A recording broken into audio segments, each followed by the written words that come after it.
5, 4, 3, 2, 1, 0. All engine running. Liftoff. We have a liftoff. Welcome to the Mac Traveler Podcast. I am your host, Jason, and our lovely and wonderful co-host, Nicole, is here as always. What's going on? Hey, guys. How you doing? Good. I'm excited. How was your day? Oh, it was boring. It was boring. Yeah, it just worked. You know. You weren't expecting me to ask that, were you? No. You're like, oh. Because today was boring, but I'm really excited for this podcast. What is today? Today is also National Podcasting Day. What's up? Did you know that was a thing? I did not know it was a thing, but I figured it only makes sense for us to be podcasting on National Podcasting Day. Yes. Which makes total sense to me.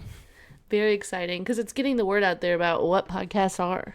Getting it out there. How great they are. Do you guys go out and tell your friends about our podcast? Because if you don't, you should. You should. Or podcasting in general. Or podcasting in general, yes. Yeah. But most importantly, the Nomad Traveler Podcast. I would agree. Yes. But we are bringing you the NASA episode today. Woo! That's what's the most exciting about today, is because we are finally putting together the NASA episode that I know that you guys have been waiting for such a long time for. I guarantee people are out there like, hey, didn't they say something about like 2 months ago about some NASA episode that never happened? Yeah, it's been a lot of work. Well, I recorded lots and lots and lots of audio, probably about 8 hours worth of audio from my private behind-the-scenes NASA tour and interviews. And unfortunately, it was cool, but unfortunately, it was so behind the scenes that all of the work continued going. So they would take us into a room, they would show us something, and we'd be like talking to people, and there'd be like an air compressor or grinders or, you know, whatever, just general noise going in the background. So what I've tried to do is I've tried to cherry pick some of the best audio out of there. I'm not going to be able to use all of it because some of it is just so garbled up that it's not going to be worth it. You guys aren't going to like it. Mm-hmm. So plus I got to cram 8 hours down into 45 minutes to an hour or something. An hour, yeah. So I got some pretty decent audio. Even the good audio is still a little... It's got some background noise and some other things going on. There's almost always in all of my audio other people talking. But we got some of the best content. So the content is amazing. And what the people have to say are amazing. And it's actual engineers and people that are in the know at NASA that are... Some of these people are really high up in NASA. Yeah. So it's great stuff. That's why I'm going to use it anyways. So, and if you can just... bear with me through some of the background talking and some noises like that in the background. A lot of the times we'll be in areas of Kennedy Space Center talking to people where there are exhibits and stuff like that and music going on in the background. So you can hear all of the background music going on all the time.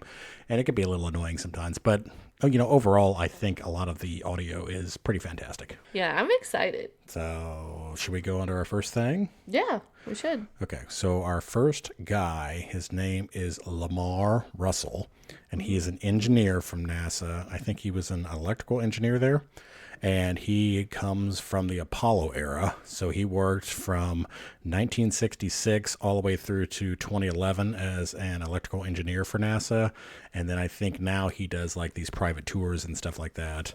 And so he still works with NASA, but he does not do the engineering. So... How cool. Those were good eras to be in. That was, yeah. You know, like this prime real estate. That was space. when, yeah, fantastic stuff was happening. Yeah. So he was there for it all. He has to have a lot of good stories. Yes. So we're going to bring you Lamar Russell. Lamar Russell is my name. I worked for NASA for 45 years. And the reason I did that is I stayed healthy and I stayed interested in what I was doing. The work was interesting. Kids were out of school, house was paid for, so it was time to retire. And I said, I don't want to do that. I'm going to keep working. So I worked for 45 years, electrical engineer. I came to work here in 1966, retired in 2011, at the 6 months after the last space shuttle landed.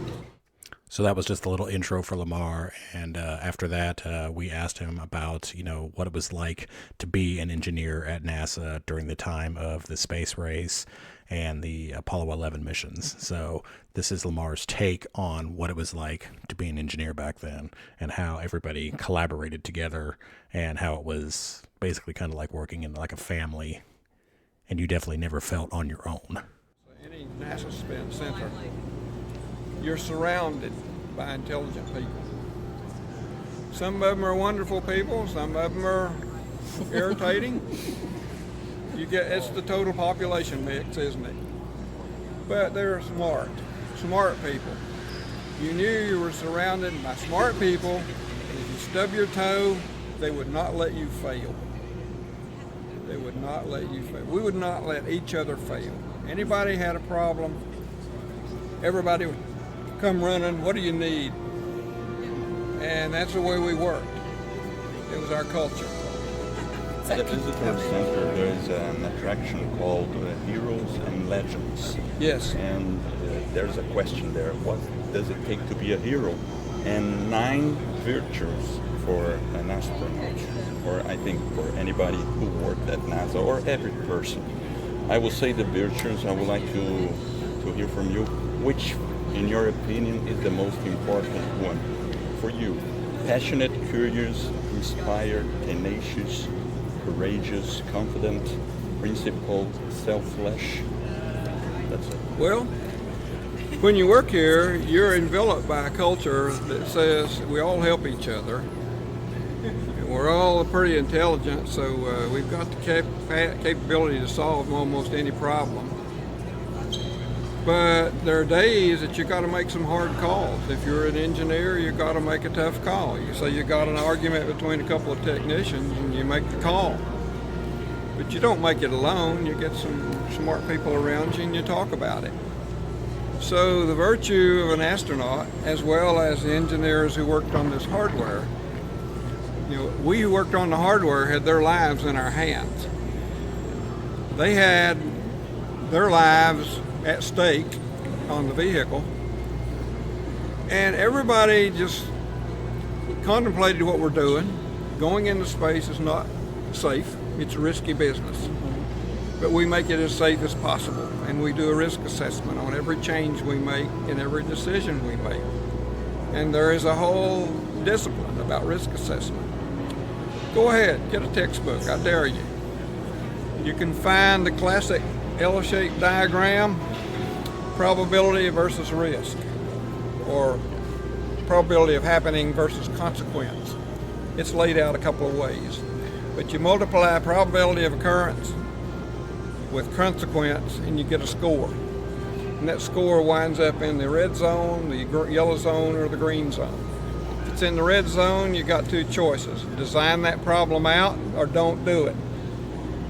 Everything in the yellow zone, now you got a decision to make. What safeguards or backups do we have? Green zone is good. So we did risk assessments for everything we did. Astronauts are a part of that. They worked with us in meetings. Then they went home and worked in simulators. Meanwhile, we're assembling a safe vehicle. Did I answer that? Yeah. The virtues, Yeah. attention to detail, integrity, courage. Sometimes you got to make the hard call, but you make it with good companionship, smart companionship, and tenacity. If you don't have the answer, you still got work to do. You just keep working. And we found out the harder we worked, the sooner we got the answer. It just became a part of the culture. Work hard. If you don't have the answer, keep working, you'll get there. Could you tell us a little bit about lunar orbit rendezvous versus Earth orbit rendezvous? Well, the mechanics are the same. You're in an orbit around a large body around the Earth, and if you've got a rendezvous with a vehicle in Earth orbit, you're doing 17,500 miles an hour, both vehicles, and mating it. And you got to do some jockeying and be a space pilot to do that. And these guys train in simulators to do the mating and demating. Around the moon, it's a little different because the speeds are different, the trajectories are different, but they plan all that out in the work sessions, and they break it down into small segments of work so that, okay, we're going to decouple, we're going to demate, now we're going to deorbit, so that's a set of work. Turn on the deorbit engines, look at the parameters, how fast are you descending, what's their speed. You're going down. That's the difference in the lunar orbits. You're there to go down. So you got to land and you got to take off. And it takes less fuel. And it takes less fuel. Moon, right? Everybody says, why is the vehicle smaller? Because you're on the moon. The gravity is 1/6. The less fuel. In fact, look at it a simple way. You need 1/6 of the fuel to do things. So their time has come to a close here. So okay. You did a fine job, Lamar. What's your last name? All right, that was Lamar Russell, an engineer with NASA. What do you think about Lamar? Do you like him, Nicole? Yeah, I liked how he talked about the virtues. I think that was part of my favorite part. That was a question, yeah, from one of the other podcasters. So he was asking about the virtues. So, and then I don't know if you heard, but I asked the question about lunar orbit rendezvous. I did. You sounded really intelligent. That was my question. Yeah, I think he was taken back. He was like, "Ooh, that's a good one." No, yeah, that was pretty cool. So yeah, there's so many good people at NASA, and I was really impressed with. You really do realize that you're dealing with the best of the best of the best when you're at NASA. Yeah. And everybody is the highest quality that they can possibly be, you know. And I like, too, how, like, calm he seems when he was talking about, like, if there's a problem, we know we're going to fix it. Yeah. Like, we know we're all great, so someone's going to figure it out. Yeah. That's awesome. Yeah, I wish I had that kind of confidence. Right? So who's on next? Up next is Regina Spellman, I believe. Spellman. I think she says her name in there, so we'll have to double check that. She is the senior project manager for the launch pad. So they are currently building a new launch pad for the Artemis, which is the new rocket that they're going to be using, and the new program they're going to be running. So she's heading up the building phase of that, and then I think she's going to be running it once everything comes online. Ooh, that's a big job. Yeah, it's a huge job. So she was really good. She was really interesting. So there was tons of audio from Lamar that we couldn't use, and there's also tons of audio from Regina, too, that we're not going to be able to use. But I got a handful of good questions that we're going to listen to. Okay, sounds great. Introduce yourself and what your role is. Yeah. So my name is Regina Spellman, and I'm the senior project manager for the launch pad, which means I'm responsible for all the development activity out here. Once we become operational, it'll be turned over to our operations manager, but since we haven't been flying, it's been under the development mode, and so all the construction and all the updating projects, I'm responsible for that. Can you just explain what we're looking at? Yeah, so we're here on ground level. We're looking up at the pad surface. This is a man-made surface. This is all concrete. There's a lot of equipment and hardware underneath that pad surface, and then when you look up at the top of the slope, there's structure that comes up to the mobile launcher, and that's where we provide all the commodities. I tell everybody an example of like an RV park. You don't want to bring some things from home, and we have it. So things you want to leave here. So we connect all around the mobile launcher, and then the tall tower is where we have all the equipment that supports the vehicle itself. And you can even see on the mobile launcher tower the launch accessories. Those are the umbilical arms that will actually reach out and connect to the rocket. All around the pad surface, we have like our large commodities, the hydrogen and the oxygen. They're on opposite sides. We have our big water. When you think of it, like, if you remember, like a shuttle launch, you have the big white. That's the water from the ignition overpressure system. And these big towers these were the first things that we built. We started these back in 2007. This is a lightning protection system because here in Florida we have very active weather, and so the rocket will actually fly through the catenary system. And these are 600-foot tall towers. They don't look it, but when you think the mobile launcher is a good 350 feet tall, and then those are 600 feet tall. And so there's wires up there that protect the rocket. And like I said before about the tank, it's all about getting the every opportunity we can to get off the ground. So if we know that we can detect the lightning and we can determine that there is no damage to the rocket, and we can get back to business quicker. And that's all of that investment has been put into the pad for that. So the rocket flies through the wire? There's an opening, and it's kind of hard to see right now, but it's like a pentagon shape, and it flies through it. And that also kind of lines up where the rocket is, because it'll sit right up there on the flat part. You look at kind of like the tabletop part of the mobile launcher, and there's the flame hole in the mobile launcher deck, and all that exhaust goes. And when we drive around, you'll see the deflector, but all that exhaust comes down through there. So pretty much everything the rocket needs, it gets from the mobile launcher, and then we give the mobile launcher everything it needs to. So what Regina's talking about there is there are several large towers that are around the launch facility, and they basically all have cables that are running to the ground, and they run up to the towers, and then they run over to each tower. So there's like 5 different towers, and they make a giant pentagon-shaped hole, basically, that when the rocket launches, the rocket will fly through the middle of that big hole. So it allows them to know if lightning struck the vehicle or if lightning struck their towers. So I don't know if everybody knows this, but since I lived in Florida, I'm aware of this. There is lots and lots and lots of lightning in Florida. It's like the #1 spot, at least in the U.S., for lightning strikes. So you have them constantly every day, especially in the summertime. So, and every time there was a lightning strike anywhere near the facility before, they would always have to do extensive testing on the rocket in order to make sure that the lightning did not affect anything inside the rocket. Mm-hmm. So, and now this new system that they have, it allows them to know if it struck the vehicle or if it struck the outside wiring.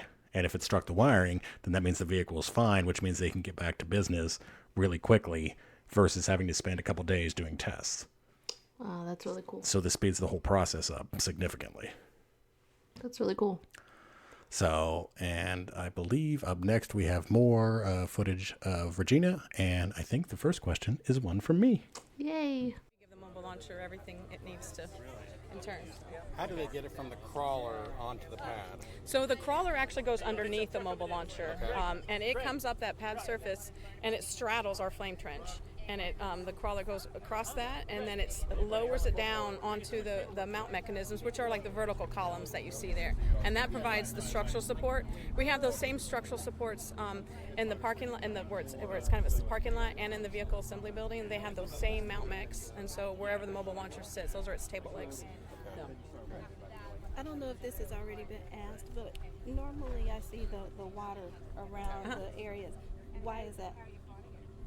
Which the land, bodies of water. Oh, the bodies of Yes. water? It's because Florida's so flat and low lying, and we've had a lot of rain. Actually, the pad is saturated right now. We've had so much rain, but yeah, you just see that in this area in general. It's very, very low. I mean, we're right next to the beach. Mm-hmm.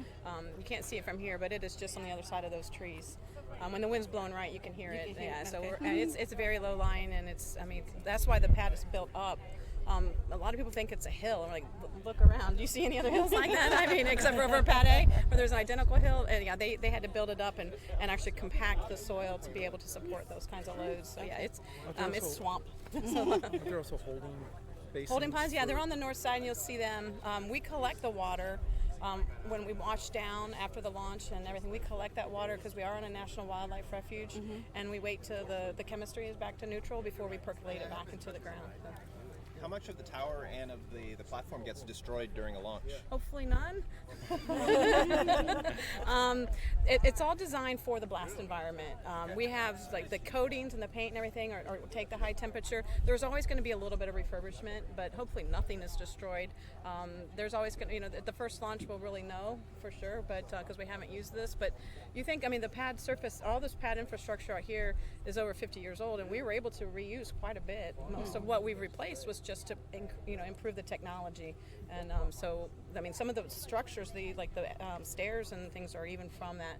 When we were demolishing the rotating service structure, our contractor was LVI out of New York, and they have taken down baseball stadiums and casinos and a lot of big projects. And they said, "What the heck did you paint this stuff with?" They were having the hardest time torch cutting it.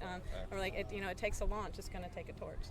And the grass area around, does it get affected at all by a So launch? when we drive around, I'll show you. There's a tree that's growing that I say is my nemesis because it's it's an invasive species, and it's been growing since we haven't been launching. machine. So we need to launch again and burn it down. So it just keeps getting bigger and bigger, and it just tells me, because I see pictures when we started and you barely see it on the mound, and now it's quite a big tree. But yeah, even the fence, we have a fence around for security. There's a section of fence that we know is going to be sacrificial, and we have to come in and replace it after every launch. So you'll see our telephone poles have as we drive around, have a pole in front of them. The light poles, they have the light poles have like what looks like a telephone pole in front of it, and that's to protect it from the wind. So there's a lot of experience out here. I mean, we're the third program launching out of here, and we try to learn from all those lessons and just kind of take it to the next level. You mentioned that you are hoping to have the vehicle on there for maybe maximum 2 days. What's your turnaround time between launches? So the turnaround time, our manifest is actually spread out more than what we could turn around and launch again. So we're not in. This isn't like a commercial business where we're trying to launch a lot. We have launches that are spread out over 18 months or so. So we'll have plenty of time to turn all the equipment around in that. Actually, for us now, between Artemis 1 and Artemis 2, we have a lot of modifications to the mobile launcher to get ready for the crew, because we'll have crew on board. So we're doing the emergency egress and some other modifications for that. So we're going to take, after they launch the first launch, we take it back and go do some modifications to it before they start stacking on it again. So it's going to be just a continuous cycle. Do the launches have any kind of impact on the wildlife around here? I have to believe they do, just because, we have to be 4 miles out, and nobody can get a message to all the gators and birds to get out. So I know, we try to be as minimal impact to them. Our beach line has the largest population of the turtles, the sea turtles, and so we take that very seriously, and we only have the lights on at night when we have to for operations, and we even have to get that cleared. So unfortunately there is going to be some impact on launch day. I just don't know how you couldn't, just because of how massive it is, but I think when there's a little bit more, maybe they're used to it. I don't know. I would just add that we have a wildlife monitoring program here at NASA where we go out and actually draw blood samples from alligators because they're the apex species. So if there's something going on with them from industrial activity, we'll know it. And so that's an ongoing program that we have here at Case. I've got two more questions, and then we got to get back on the bus. Okay. Sorry if I missed this. What was the last mission to launch from this site? I'm sorry? What was the last mission to launch from this site? Great question. We actually had the one and only launch of the Constellation program out here, Ares 1X. Yes, I'm glad you asked that. Ares 1X launched from here. At the beginning, we had that as a demonstration flight for Constellation before it was canceled, and it launched from here, and they were still flying shuttle off of Pad A at the same time. So. All right, that was Regina Spellman. What I found super interesting was the program that they have where they check the apex species. So, because I'm assuming they eat everything else. So if there was some kind of toxic runoff or something like that into, fish or birds or anything, if anything was getting affected, they'd be eating it. So ultimately, they would be getting any kind of poisoning, I guess. Mm-hmm. So I don't know. The whole thing was interesting. I don't know if I did a very good job setting this up either. So during the whole entire time while Regina is speaking, we are all out of the bus, standing out in front of the launch pad facility. So we're all standing outside. That's why the audio sucks, because it's very windy. And we're all kind of looking at the whole launch facility. And then that kind of is what's prompting everybody's questions. So that makes sense. To give you a little bit of background so everybody kind of knows what's going on. And then coming up next, I think we get back on the bus. They drive around the other side of the launch facility. They kind of talk about the escape, the emergency egress, basically. So if they're up there and they're getting ready to get in the shuttle and there was some kind of an emergency, they basically have like a zip line that they can fly down and get to what I think they call it a rubber room or something like that. And basically it's like a bunker off of the side of it. So if something exploded, they would be down inside this bunker and they would be safe. Do you know, have they ever used that before? So they said they've never had to use it, but they do have to practice on it. Oh, that's cool. So they talk about that. They talk about the deflector, which deflects the fire away. And I think it deflects it kind of out towards sea. They talk a little bit more about the invasive species, the tree, which I always kind of thought was one of the cooler things that they kind of talked about. So it's this tree that's growing right downfield from where all the fire would be coming out of the launch facility. And it keeps getting knocked back and knocked back. Every time they have a launch, it gets burned all up and it gets knocked back to nothing. And then every time they don't have a launch for a while, it grows back. So cool. So, and then it gets knocked back and it grows back. And it's kind of interesting to me because you would think that one launch would decimate it and then that would be it. It would be dead. Mm-hmm. So that's one thing that I'm always amazed is how resilient the planet Earth is and how resilient plants are in general. And, you know. Yeah. I'm interested to know like how long it takes for it to grow back. I think they said it had been 3 years since they'd had a launch. So and it was, I mean, it wasn't huge, but it was pretty decent sized. That's pretty fast for a tree. So, yeah, well, they have lots of evasive species in Florida, and they are rough. I mean, they are fast growing, and they don't have any natural predators, I would say. So in other areas, they might have birds or, you know, little insects or something like that would naturally eat this to keep it kind of in check. Yeah. But in Florida, because that doesn't exist, because it's an invasive species, it kind of takes over everything. Yeah, that makes sense. So there are multiple, like the python, there's an invasive species that's not, you know, an animal, and then they have invasive species that are, you know, birds. They have invasive species that are fish, the lionfish in Florida, and they have lots and lots of different plants that have come here one way or another through everybody traveling to Florida, you know, long, long ago, and they brought plants from Spain and plants from other places, and they plant them here because they think, oh, well, this does good in that climate, it'll do good here. Well, yeah, it does too good. Yeah. And it doesn't have the predators. Yeah, that makes sense. So. Very cool. Yeah. So we're going to get on the bus with her. Again, the audio is pretty poor because the bus is loud. But we're going to listen to her talk about the emergency egress and the deflector and the tree a little bit more. Underneath the same corner, this far corner is under Apollo program.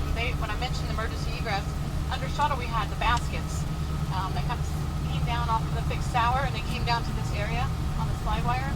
One of the early Apollo program concepts was actually to have a rubber room underneath the pad surface, underneath kind of that corner where the slope starts coming down. And the idea was they would stay in that room, and they'd have to come in with a crane or something and recover if there was a bad day. And then they decided to get away from the structure, so then they had a slide wire that came down on a gondola. Under shuttle we did a similar, we had the baskets. This mound here that just looks like a hill, but there's a concrete face to it, this is the bunker that we used for the shuttle program. We never actually used it, we just trained with it. But if there was a bad day, our crew would come down on that slide wire and would go into this bunker. We're going to use a similar concept for Artemis. The only difficulty we have is that we took down our base service structure. So we're going to have, every time the mobile launcher comes out here, we're going to raise the cables and actually connect to the mobile launcher tower. And then it's going to come down much steeper, much more of a thrill ride than shuttle. The shuttle was a lot shorter. So they're going to be coming about 300 feet up that off the pad surface down 1,300-foot run. So it's going to be quite a ride. But this shows you kind of where the heritage. So we also have, as we go around, there's the entrance. This is where they would exit for the Apollo emergency egress. So right in this area, we'll have all three programs, versions of emergency egress all right here together.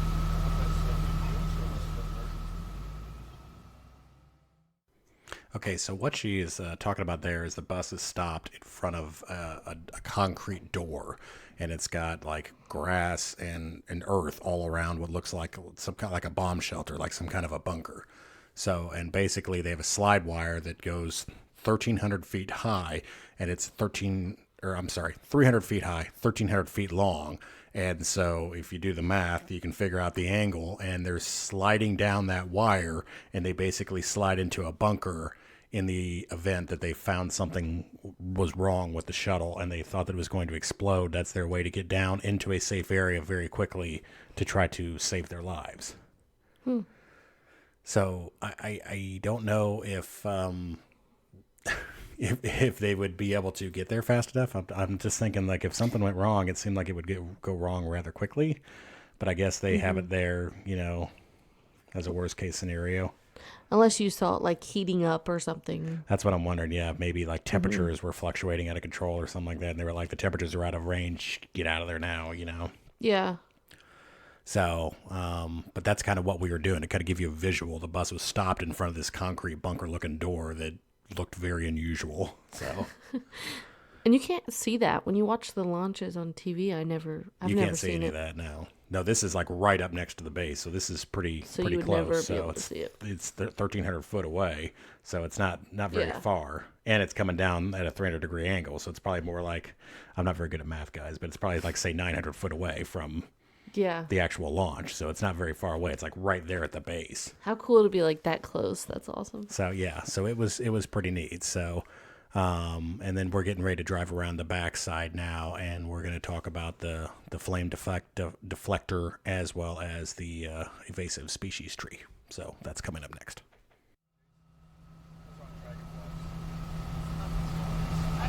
I think that's a good example where they figured out a lot of things back in the 60s, and then they just got better and better. And under shuttle, after flying so many shuttle missions, they just kept putting more and more lessons learned in the field. And we've tried to just leverage that and not go with a clean slate. There was so much that was figured out that was done really well that we could just build off of that. We took out all of our cables. We had Apollo era abandoned cables. We had shuttle cables. We took out over 300 miles of copper cable, and we replaced everything with fiber optics. We have much more data. Everybody wants more data, and they want it faster. And all that copper that we were able to salvage, we were able to offset the cost of all the fiber that we put in. That's how much copper was abandoned out here. Yeah. So we're coming around the north side, and this is the direction, and hopefully we'll be able to get in there, you guys will see, but one of the other projects that we did, pretty much every system out here has been touched in one shape or another, but the flame trench, we replaced all of the bricks on the flame trench, and that's why they look nice and pristine, and we want to dirty them up quickly, but we also replaced the flame deflector, and the flame deflector is the steel structure that's in the middle of the trench that diverts the exhaust away from the structure so it doesn't damage the structure. And it basically sends it out towards the ocean. Here's coming that tree I was telling some of you about. This tree that's growing on this mound here has been growing since our last launch. And it's getting out of hand and needs to be burned down. So as we're looking in here, the deflector is kind of, if you think of it, it's like an upside down V, and all that exhaust comes straight down and impinges on the face of the deflector and gets turned this direction. We designed that so any of the U.S. rockets launching today, not just SLS, any rocket launching out of the U.S. today could fly off of that deflector. We wanted this to be a multi-user pad, and that was one of the big things in the design. It wasn't so they can all do it. So that's new, and the bricks are new, and you get a good view of how all of this fits together. Yeah, so what she was talking about there too, as well, is they got new bricks. So all these new heat-proof bricks that all make up the side of where the launch is. They were all nasty and dirty and black and brittle and stuff before from being used over and over and over again. So they just replaced them all, so it looks all nice and shiny. Basically, all new concrete bricks and everything are there. Uh-huh. And she was saying they're going to get all screwed up once they start launching. They're going to be all destroyed again. Oh. So, but they'll be structurally sound. But they'll be structurally sound, yeah. So she was saying they just redid that. They just redid the flame deflector, and they kind of talked about the tree a little bit. So, she was good. She was interesting. She had a lot of good things to say. So, yeah. And then after that, we kind of got back on the bus, and then I got on the bus, and I got to sit down. One of the guys from NASA was actually sitting next to me, so I took the opportunity to kind of do like an interview on the fly while we were driving to the next thing. So I believe Regina's still talking in the background, but I'm trying to interview a gentleman, and I cannot think of his name for the life of me, and I don't think I captured it on my recording anywhere at all, so I don't know his actual name, so I can't say who he is, but we were kind of talking about the politics of NASA. And I asked, do you guys have to like change course, every 4 to 8 years because a new president comes in? How do you guys deal with that? Does that change your MO every single time? It's like, hey, we're going to the moon, and then another president comes in and says, well, I don't want to spend money on that. So now all of a sudden, does that project stop? How do you guys handle stuff like that? So I was talking to him about that, and I got some of his comments as to what happens when a new administration comes in and what happens to NASA. So yeah, that's a great question, especially considering I feel like we used to do more space exploration than we do now. Yeah. So I wonder if that plays into it. It definitely got kind of toned down there for a while. So, and then now they're back on this thing where they want to go back to the moon again. Yeah. So that's what kind of brought it up for me. And and I was also kind of thinking like, why is it taken so long to go back to the moon again? Yeah. So if we've already done it once, why is there? Because they were saying they can't do it for like another 5 years. I'm like, why does it take 5 years to go to the moon again when we were able to do it in 10 in the 60s with no experience at all, Sure. So it seems like they should be able to do it in about 2 years to me. But I mean, better computers now, better technology. They should be able to launch it with an iPhone, right? Yes. So up next, we got the gentleman that I'm talking to about what it is like when a new administration comes in and how it affects NASA. So here we go. We should invest more in commercial spaceflight and less in the Constellation program. So the Constellation program was canceled, except for Orion, long story, and then the Space Launch System program was kind of stood up in its place. And so, a private citizen, I could speak more verbosely about the political happenings that kind of lead us where we are, but it has a huge impact on us. And so then when Trump gets into office, then he has his own plans about what he'd like to see happen. And so a lot of it comes down to how is it a moving target? How much the president is putting pressure, any president is putting pressure on the agency, and what Congress is doing as far as the funding is concerned. The other problem too, and not a problem, the other reality is that back in the 60s, we had a sole focus, get to the moon. And now we're doing supersonic flight testing and aerodynamic testing, and we're doing science missions out the wazoo, and we're doing commercial resupply, and we're doing commercial crew, and we're doing the Space Launch System. And there's 100 other things that we're doing at the same time, and our budget is a fraction of what it was in the 60s. And so for what we're accomplishing, for the money we have, like, it's not bad. Like, we're doing okay. If you take, I read something recently that, thank you. If you looked at, excuse me, sorry about that. If you looked at the budget of Apollo in 2018 dollars, it's like $150 billion.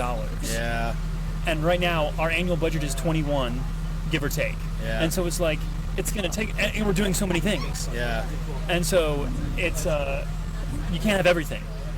And so that's one of the problems that our administrator is running into now, is that as he makes this push for the moon, there are political entanglements, because again, another kind of dynamic factor is that NASA, for better and worse, was stood up in a political stronghold where we have a presence in all the biggest states in the union. California, Texas, Alabama, Mississippi, Florida, Maryland, like we have huge Ohio. And so it's like, if you go try and pick on Ohio's programs, the Ohioan politicians are going to put up a fight over it. And so you can't cut their stuff.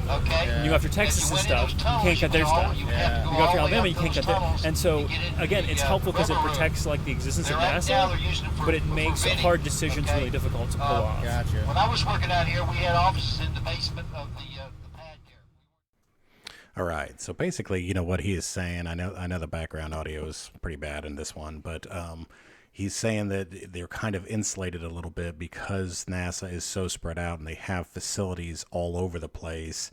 You can't just cut one part of it because it affects that state. So it affects California, it affects Texas, it affects Florida, and affects, that's where a lot of their jobs come from. So, it affects things politically, like as far as them getting reelected, it's going to make a bunch of people upset that are with NASA or that believe in space exploration, So he said there's a lot to it, and it makes it difficult, and it insulates NASA just a little bit from them trying to make massive cuts to NASA. So he was really interesting. I really wish I had better audio. I really wish I had a better one-on-one interview with him, because that particular question was very fascinating to me. And I was very interested to see how things were affected every time things change. New Congress, new president, new whatever. Yeah. So, and that's another thing too, is you got to run that budget, the NASA budget, through Congress every time. So you got to get Congress to approve a new budget for NASA constantly. It's kind of nice that he was willing to speak on that. Yeah. Because I could see a lot of people being like, Like, yeah. Because that's a touchy subject. Yeah. Yeah. But, I'm sure with anything, it has a little sway one way or the other, just a little bit. But yeah. That's kind of cool that they're a little bit safeguarded. All right, up next was the drill sergeant of the bus. Ooh. And this guy basically ran the show. He was like in charge of our tour, and he was an old drill sergeant, and then he must have gone on to work for NASA, and he was, I don't want to say unfriendly. I don't know how to say it. He was very direct. Wait, so he was an actual drill sergeant? He was an actual drill sergeant in the military, yeah. And then he must have gone on to work for NASA later, and then he must have been like some kind of an engineer for NASA. So he was basically running the show, and he would tell us, all right, you got to get off the bus. You got to come back here in 30 minutes. If you're not on the bus, we're going to leave without you. And then he would come outside and be like, get on my bus. But to say, wait, so did you get in trouble? Because I could see that happening. I did not get in trouble because the dude was very intimidating, so I made sure I was on time and punctual for everything. So you were straight-laced. So the only person that I get in trouble with is Nicole, because she's a pushover. Oh, dun, dun, dun. Just kidding. I could agree. That's cool. So he worked in the rocket assembly building. So that's where we're heading next. So I'm going to have pictures of this on Facebook. A great big giant, enormous building with like a big giant NASA symbol on the side of it. And it was 20 some stories tall. And basically all of the rockets come in there and then get stood up, and all the different pieces in assembly all happens inside this building. So this is the building where everything happens. So he's an engineer in that building, or he must have worked in there at some point. I think Okay. he's retired now, and now he like runs this tour. So I think most of the people that were running my tour used to be engineers of some sort. That's cool. But he was the least approachable of everybody there, I guess. So he was not exactly a teddy bear. Oh, hey, we can't all be teddy bears. But, so he's kind of a cowboy, and you guys will kind of tell, this is probably the place that I got the best audio because there wasn't really anything going on in this building. So it was just a big empty building. There's still people talking in the background and stuff, but there's less background noise. We were actually off of the bus, and we're walking around, and so when you first come through this building, they had the big giant bay doors open where they bring in the flight hardware. And we walked right through those. And then when you come in, you look up, and it's about 16 stories tall. And that's like the low bays. And then you walk further to the back of the building, and then you get to the high bays, where the high bays are like 25 or 26 stories tall. Wow. So you really walk back in there, and your jaw just drops. It's an enormous building. And it has huge doors that can open on multiple different sides of the building. So he talks about rocket assembly, how things come in once like fuel comes in there, how they control things, and he's got a lot of good things to say. So are there people that work on each one of those levels, like 1 through 16, and then? No, it's kind of like a big empty building, but it's just like 16 stories tall. But they get to those levels to work on different parts of the rocket. Basically you work on everything laying down until it's ready. And then they have, I think he said 325-ton cranes that lift it. So everything comes in flat. So it all comes in horizontal, and it all has to eventually go vertical, which is why the building is so tall. And then it would get loaded on the transport, and then the transport would transport it out to the pad.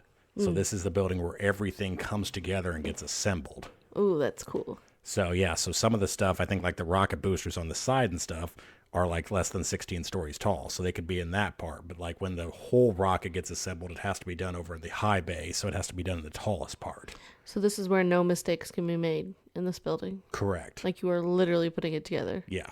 Ooh. So... And he was saying that once they get assembling things, like when we were in there, they had the great big giant bay doors open. It was still very hot. It's a very hot metal building in the middle of Florida, in the middle of summertime when we were there. And at one point he says, you think this is hot? This is nothing. Wait till they seal the building up. Because once we get to where we're moving stuff with the crane, everything is what he called double doored. So there can't be any kind of drafts or anything in there. So you walk into one door, close that door, and then walk out of the next door, and then you go into the building. So they don't want any drafts. So once they get that thing airborne and it's floating around on a crane, they don't want it drifting around. That makes sense. So it's interesting. So this guy's kind of a character. Like I said, he's kind of a cowboy. And so he's fun to listen to. So, and then unfortunately, I don't know his name. So, I feel like I dropped the ball, guys. I apologize, but it's still super fascinating. So we're going to listen to what he has to say. This is the Rocket Assembly Building. Program back in the early 60s. Took them about 2 years to finish it up. This low bay right here, this is where the second stage and third stage was processed. Second stage over here behind me, third stage over here. First stage was always done here in the middle of the transfer aisle. This is just the transfer aisle. The high bays are back on either side. There's 4 of them, okay? This building was originally designed to be another 120 feet taller. Von Braun was going to build a really nice big rocket, but it never happened. So, and we were supposed to have 2 more high bays, which was out the north there. If you look at the concrete underneath you, it's probably about 3 to 4 feet deep in most areas and everything. There's one area up there where the aft skirt, the Saturn V set on, they say that's about 25 feet thick. You never tell an engineer you can have all the concrete he wants because he'll ask for more than what he needs. So anyway, there's two rings up there. That's probably one of the flattest places, most level places at Kennedy Space Center. They were perfectly level. They grounded thing. You'll see the ring and everything in there. So after we finished up the Saturn V in there, then we went into the shuttle program. When you get down here and look up at the 16th floor there, that's where the openings are to go into the high bay. That opening there dictated how big we can make the shuttle wing, because you had to turn it at a 45-degree angle, slip it in there, get it in the high bay, and then you had to set it back down in there. Now the high bays on the other far side there, behind me there's 2 high bays over there. That's where we kept the fuel tanks. Okay, they would come in from Louisiana, we'd take and put them in there. 2 fuel cells over there. The other 2 high bays over there, they were strictly for stacking and everything. So the far high bay down there is where we were doing the SLS to be stacked at when we get ready to stack. As soon as that tower, we get through integrating that tower out there to pad B, it comes in here, and then it's game on. We did it already. We brought it in here. We integrated it with this building here with this firing room. Now it's out at the pad, integrate with the pad, integrate back with the firing room. Comes back in here probably in about 3 to 4 more months, game on. And then we can start looking for flight hardware to come in here. A lot of the flight hardware will come in through this door right here. The boosters and everything will come in from the other door there, because they're shipped down from Utah. There's a building there back behind there where we process all the boosters and everything, because they come loaded. It's a solid propellant in there. You light one of them, they don't quit burning until they're burned all the way out. So really super dangerous. The minute one of those comes in here, that's the end of tours in here. Nobody comes in here unless you have special permission to come in here. And they're down here in Tower A, I'll walk you on down there now. And Tower A is where the remains of Columbia have been stored at up on the 16th floor. By volume, we've got about 80% of it picked up. Every once in a while, we'll still get a box of some stuff to come in from that area out there where we lost it. And you find anywhere from a Buick hubcap to from a beer can to something somebody thinks that maybe that's part of the shuttle. But we even had cowlings off of World War II aircraft, because that was a big training area in that area out there. And the guys would lose a cowling off of an airplane, but they'd never find it. Well, we were getting pieces and parts of everything. So about once there for a while, we were getting about once a month. Now I think it's down to about every 2 or 3 months we might get a small package of stuff that they think that might be part of it and everything. But we don't let anybody up there. Very few people get up there, and just due respect for the families and everything. If you want to see part of it, it's the visitor center. You got the tickets out there. You'll see the windshield out of the Columbia, and then the one side panel off the Challenger. The Challenger is in 2 silos over on the Cape side there. So come on this way. All right, so right now we are moving from the low bay section further into the building. We're going further back. We're going back towards the high bay section. The back end of it starting to swing around until it gets totally lifted up there, and then the high crane picks up the whole load of it. And the crane up there is 325 tons it can pick up in one lift. The shuttle didn't weigh but 100 tons at any given time. So we didn't put any of the payload in it till we got to the pad, because of the fact that it would break over. So everything, any payload, anything, if there was any weight at all in there, went out to the pad, went into a clean room out there. The shuttle would come out there. The service structure would swing around there, totally encapsulate the booster, the orbiter itself. Open up the payload bay doors. Everybody was in the bunny suits. 100K clean room. You went in there, you put it all in there. We were at the pad anywhere from 4 to 6 weeks. We didn't like to stay out there very long. In here in the VAB, we were only in here for about a week with the orbiter. He'd come through here, we'd lift it up. It took 24 hours from the time it broke floor. It was hard down on the tanks up there. That's how long it took to get up there. 4 hours of that, it just hung. It just hung up there, and we would turn it 45 degrees to get all the swing out. This building was sealed up tight. You had the double door when you come in this building here, just to keep from anywhere. During that time frame, we were constantly taking pictures of all the tile and everything, before and after pictures and everything. We did that before we have the Columbia accident there. That room back there behind you was a clean room that was built specifically for when we started flying to the Mir. The Russians had a different airlock than we have. So we built an adapter slug, which was, I think, about 18 feet long, and it had their airlock on one end and ours on the other, and we processed it in there because that was where we could keep them from. This building right here is vanilla. You're not going to see anything in here that anybody can't see. There's pictures everywhere around the world on this thing. We put them in there because that was the first time we'd ever had Russians on this thing here.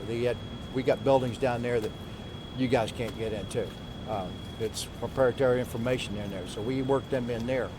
I was in there for a while working with them, and they were doing some work and we had the interpreter working with us, and one of the engineers there, the Russian engineers, wanted to go down and smoke a cigarette. So we says, yeah, go ahead, but you got to go outside, get the other guy, another escort, go outside the gate, you can smoke your cigarette. Well, somewhere along that line, they missed it, and he went downstairs, threw his feet up on the desk, and lights up. Talk about having a heart attack. So after about 10 minutes of almost having to go home and change your clothes, we figured that, guys, you need to go outside the gate. Oh, okay, because apparently they light a cigarette up wherever they feel like it. If it's sitting on top of flight hardware, fire one up, let's smoke. They do things a whole lot different than we do. So anyway, let's walk on down this way. This here on the wall here is All right, so coming up next, he kind of talks about how they align the space shuttle when it's in the building. They have, he's showing us lines. So when you're looking down at the concrete, they got these big white lines laid out in the concrete. And it basically shows where the space shuttle is supposed to be sitting in the concrete, so it will lift up perfectly when they're trying to stand it up. So it's got a line for like the wing, and it's got a line for like the back of the shuttle that shows exactly where it's supposed to be aligned. So okay, right here. This is the center of the building right here. They picked the orbiter up right here. This is the center of the back end of the orbiter. See that line out there? And that's where the tail would be at before they pick it up and slide it through up here. 16 floors up. Slide it through there, turn it sideways, lift it, drop it back down there. That's the mobile launch platform we used right there. We had three of them. Those three were originally the Apollo, had the towers and everything on there. Then we took them, modified them, made them work for the shuttle program. So you see the big opening in there, that's where the engines of the shuttle was at. Okay, then the two smaller areas, that's where the boosters were at. They went in there, and then they went down into the flame trench itself. Okay, we'd stack everything on here, take it to the pad. The crawler would squat back down and walk away. That stayed at the pad. That's where we launched off of there. And that's the same thing out there. So she was telling you about the clean pad, dirty pad. We were dirty pad with the shuttle programs. We didn't have any structure on there other than just the booster itself. Apollo, that was a clean pad. We had the silver structure on there. Now we're back to the same thing, clean pad, everything comes and goes, which makes it a lot easier because everything is so much cleaner and everything. You don't have to do all that corrosion work and everything. This tank behind you is a water tank. Only thing it does is we fill it full of water. If we're going to do a lift with one of these cranes up here, we will put the amount of water in there with weighs of whatever we're going to lift. And it's every time you pick up a piece of flight hardware, you got to do a test. Every time. You don't not pick up anything. They'll run it up there. They'll release it to make sure the brakes work. Goes up and down. Make sure that move it sideways, left and right. But that's what that tank's in here for. Normally it's kept outside because it's just a big bulky thing and everything. So, but yeah, they'll fill it full of water, and this place will be drowned in water when they empty it out and everything. So think it's hot in here now? Yeah, okay. You get these doors closed when you're in here processing flight hardware, and then you're in a pair of flame coveralls. Yeah, you don't know hot. You know, that's why you never seen engineers out here wearing shirt and ties, because I'm overdressed. I always wear a pair of blue jeans and maybe a polo shirt or t-shirt, because you were in those flames all day and everything. You wanted as few clothes as you could get by with without that. You would probably dress good. You got the dress code. You got the dress code. Yeah, you're close. You're good. Your hair, pull it in the back. No rings, no watches, no glasses. If you had your glasses on, you'd have tethered up in there. Ladies, no makeup. Sorry, that was because they didn't want the makeup to get on to contaminate the flight hardware. And we had one lady that says, "I will not come to work here unless I have my makeup on." She didn't work here any longer. She quit. You know, I mean, a good job, but she refused. So, hey, whatever. You didn't have your hair done every day, because if you did, you'd come out and wear the smock head, look like somebody just pulled everything down tight. You weren't out here for a beauty contest. Let me tell you that right now. You're here for that one reason, to launch rockets, and everybody cranked up on it. If everybody's seen Transformers 3, part of it was filmed right here in this middle right here. They come in through that door right here, that side door, and they come out down through here with the cars, come out through here. So they were out here for about a week filming. Filmed up on top, filmed out at Pad A, and over in the OPFs they were filming everything. So, and then my movie was filmed up there on the catwalks up there, part of it. Oh, your movie. My movie, yeah. Autographs later. No. How close and distance and time is the nearest medical anything attention? God forbid anything happens, somebody passes out from the heat. Like, what's the time and what's the distance? You're dead. Oh no. No, there's the medical facility over here, right next to where you guys will go out to eat. It's closed right now because they're remodeling everything, redoing everything. But it's pretty quick. So the medical people are NASA people, or is it? No, it's a contractor. Contractor. Yeah, they're contractors. We got doctors and everything. You know, because the NASA employees out here, they were entitled once a year of full physical at the cost of the government, which was nice, because there were some guys out here who didn't know they had problems and went to a physical and said, "Oh, well, you know, you really need to go see a specialist because you got bad heart or something, or you got diabetes or something you didn't know." So.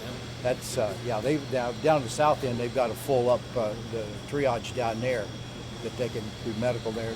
Then there's the helicopter pad there. They can medevac you out quickly back over to either Parish or one of the other hospitals that are close by and everything. But, you know, we've got full medical out here. We've got fire rescue out here. It's pretty intense. You know, they're probably the response time is better than what you find at home. Yes, sir. Once you had the shuttle upright here, yes. How do you get it out of the building? Through those big doors right there. It's going up. Listen, it's going all the way up to 16. See where the lights are at? Yeah. Okay, see the opening right there? No. Those doors over there. See those doors right there? Yeah. Okay, it takes 45 minutes to open all those doors, everything, and that whole side of that building opens up. Everything goes that way. Okay. Right. So all this stuff here. No, it doesn't move. Cannot move. So the shuttle's in there. The shuttle's in there. See, it goes. Everything goes up to the 16th floor. Is transferred over. Okay. Okay. And then lowered over there. Lowered over there, and then everything goes back out the thing. So you got to have some way. Because of the height of everything to be able to rotate it. Everything comes in here horizontal. You got to get vertical. Yeah. Then when you get vertical, then you got to have some way to get it over. So that's why you got 16 floors up. What I was telling you earlier, see the opening there? Yeah. The shuttle was max on its wings. They wanted about 12 more feet of wing because it'll glide further, a little bit better. We couldn't, because you couldn't modify this building. It's totally impossible. Okay. Huh. So that's why this building dictated how big that wing was on the shuttle.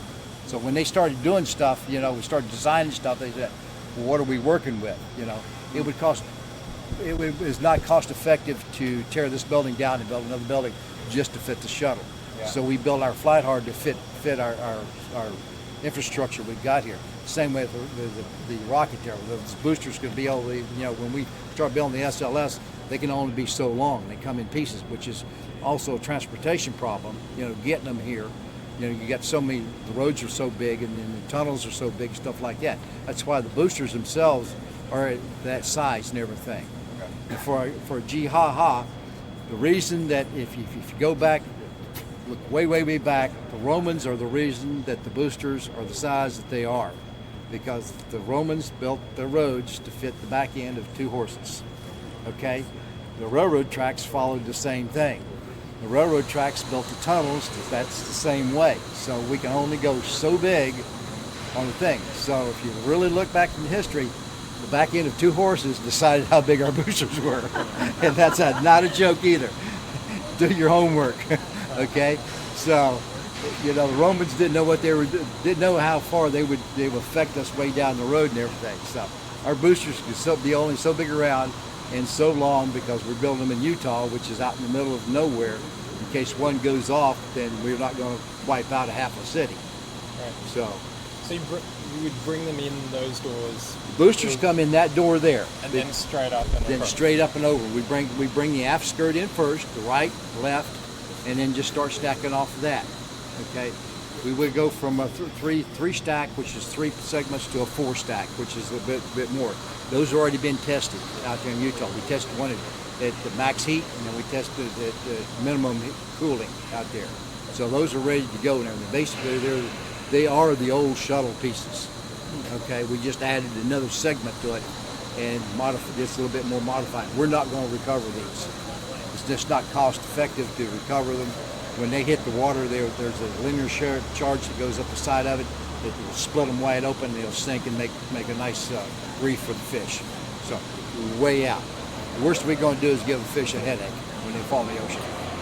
So same way with the tank. We never recovered the tank. So we were allowed to. We could fuel the tank 4 times. If we went past 4 times of fueling like a scrub, we had to pull a tank. We only got close twice doing that. We were on that 4th fill, and we were able to launch. If we had to scrub it, we'd had to bring it all back in here, pull that tank off, make scrap out of it, got another tank and drug it in here. So we only did that I think twice we had that problem. That we got really close, and it was like, boy, it's got a lot of destacking. We have destacked before because we had some fuel leaks. We brought it back in here, took the order back off, put it back over in the OPFs, and we had some 17-inch fuel lines there that were leaking, and we finally figured out what was caused with the bad seals. They weren't taking the cryos right and everything. So anyway, that must have been quite the sight to see the shuttle hanging up there whenever you're lifting it up. See that thing? I was either down on the floor up there. Anywhere you had a level up here, you see these railings up here. There was a couple of guys up there with long poles with a rubber paddle on the end of it, just in case it started to swing. They were there to stop it, because when it went through there, it was probably out about 18 inches on either side when it went through. So it was really slow. Guys on the radio, you had a guy with an e-stop button. In case he thought he seen something, he could hit that and it would lock that crane out right there. So these cranes are the original cranes. This one here got refurbished up here. The other ones have been, they're original cranes from the Apollo days, and the cabling are all the same. The old cables that we had there originally, that's how well we maintain and stuff out here. Everything. So now you see up here on NA, that's where the Columbia's at up there. So we don't take anybody up there. It's up on the 16th floor. So see how big it is. Let's walk down here and I'll show you there on the wall. There's some more pictures of all 3 of the vehicles that are being processed in this building here, and then we'll head on back out and get you guys fed. All right. Now, as you kind of heard him say, we're going to go get you all fed, which so far we've only made it through to about lunchtime.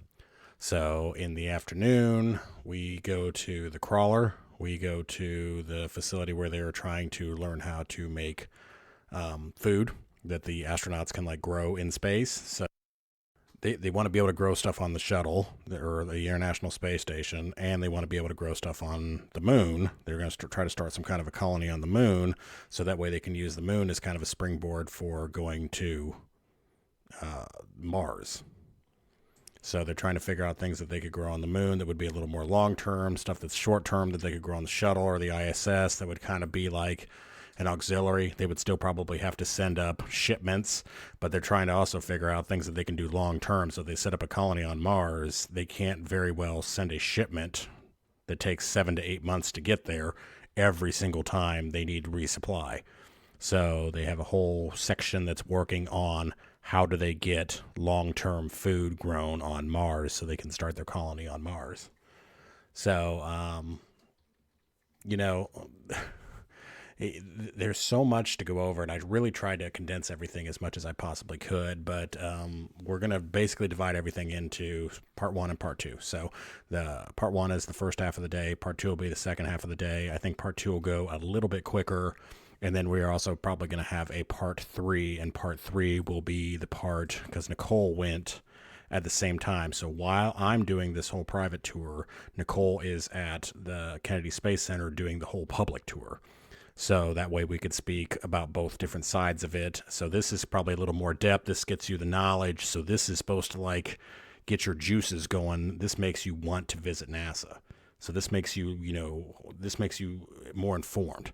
So you want to go and visit NASA, and then so you listen to the first 2 episodes for that. Then the third episode is basically, all right, now you want to go. Here's what you do. Here's what you can expect when you get there. Here's where you can stay. Here's where you can stay in your RV. Here's where you can watch a shuttle launch. Here's where you find all that kind of information. So I think these shows are going to be really great. We've been working on them for a real long time. I'm really sorry they're going as slow as they are, but like I said, it's very edit intensive, as well as spending lots of time listening to audio and trying to figure out what parts are usable.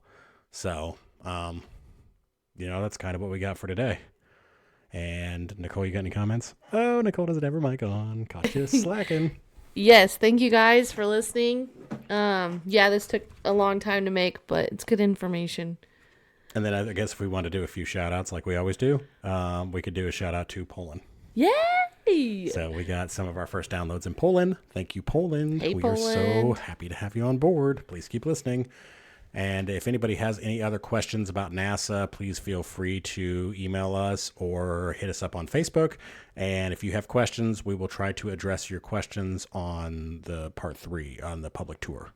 Yeah. So, because that'll be when we go through all of the things that you might have questions about. So. Also, if you have any pictures or any trips that you've been on to NASA the stories, Kennedy Space Center, let us know. We'd love to post them.